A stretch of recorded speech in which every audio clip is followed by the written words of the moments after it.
Hello, magandang araw sa ating lahat. At eto may tips ako sa'yo. May sari-sari store ka, magandang tips ito gawin. Maglagay ka ng bawal ang utang. Kasi ang sakit sa ulo ng mga mangungutang na yan. Ito nga, natanggal yung nilagay kong una, kaya mag-print ulit ako. Gawa ka lang dun sa cellphone, tapos print lang. Ganyan ang ginawa. Kasi naman, yung mga ibang nangungutang, hindi marunong magbayad, tumatakas pa. Ang dami nang tumapas sa akin. Siguro mga 5 sila. Eto nga, at nagpiprint na ako. Unang binuksan ko ang tindahan ko ay year 2016. Tapos, meron ako dating, malapit dito, hindi naman kapitbahay. Utangero. Tapos, pati pambili nila ng ulam dito inuutang. Tapos pag may pera sila, dun sila sa kabilang tindahan bumibili. Eh di ba nakaka-stress? Ang sakit sa ulo, mga buwisit. Tapos nung siningil ko siya panggalat, tama nang yan. Nabwisit ako. Tapos yung isa naman, yung mga construction worker pati pamasahe niya pa uwi. Nag-uutang dito. Tapos hindi na bumalik. Ang ginawa ko yung kanilang foreman ang siningiri ko. Buti na lang, binayaran naman. Mula nung na-biktima ko ng mga ganon, yung mga sinungaling na tao, hindi na ako nagpautang. Kasi ang sakit talaga sa ulo.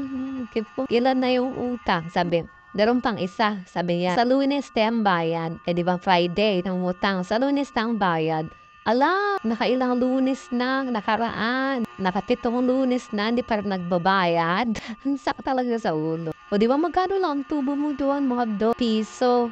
Maswerte ka na kung may 5 piso kang tubo sa isang item. Bago utangin, tas ang tagal bayaran, mga 3 buwan. Di luging-lugi na, tenga na yung puhunan. Kaya ganito ang gawin niyo. Maglagay talaga kayo dyan ng bawal ang utang. Magpagmula nung naglagay ako niyan, hindi na sila nag-uutang. Wala nang nag-uutang. Meron man pa isa-isa, pero yung mga good payer na, pag sinabing bukas talaga magbabayad. O kaya mamaya. Pero yung utang na ililista na mahaba, guys ko, wala na. Ayoko na talaga. So ito, ilalaminate na natin siya para hindi na siya mababaklas at mababasa. Diyan na siya forever. Nakalaminate siya. Hindi naman siya malaki, maliit lang. Tapos ilalagay ko lang dito sa may harapan mismo para pag pa lang ng mata, kita na nila ng bawal ang utang. Hanggang matapot na mawala ng customer kung mga utang ay din lang naman. Wala namang maibibigay sa yung magandang yan. Sumasakit lang talaga ang ulo mo dyan. Di ba na konti lang na may mili basta walang utang. At least, may peace of mind. Di yung lagi mo na lang iniisip kailan niya babayaran. Tapos talagang masama talaga ang loob mo pag nakikita mo,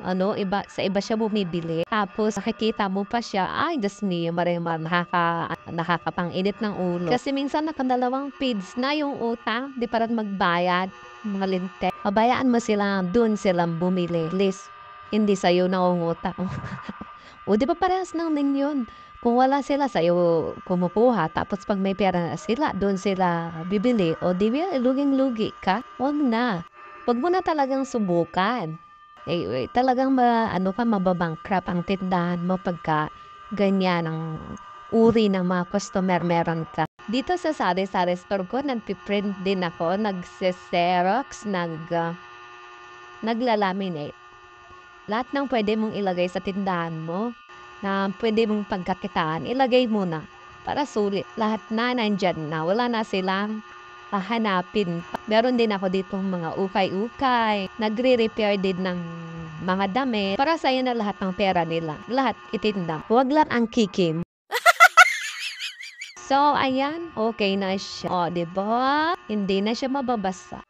So, hanggang dito lang ang ating video for today. Naway may natutunan po kayo. At ito'y napakamahalagang bagay sa isang negosyo. Tulad ng ganito lang, yung konti lang, yung tubo mo. Huwag nang magpautang. Okay? Pwede ka rin namang magpa 5-6 kung gusto mong magpautang. Kasi may tubo ka doon. Pero dito sa sari-sari store, wala. Lugi ka pagka ganon. Kasi lamang yung sila ang panalo doon, hindi ikaw. Ikaw ang sila ang tumubo. Ganon.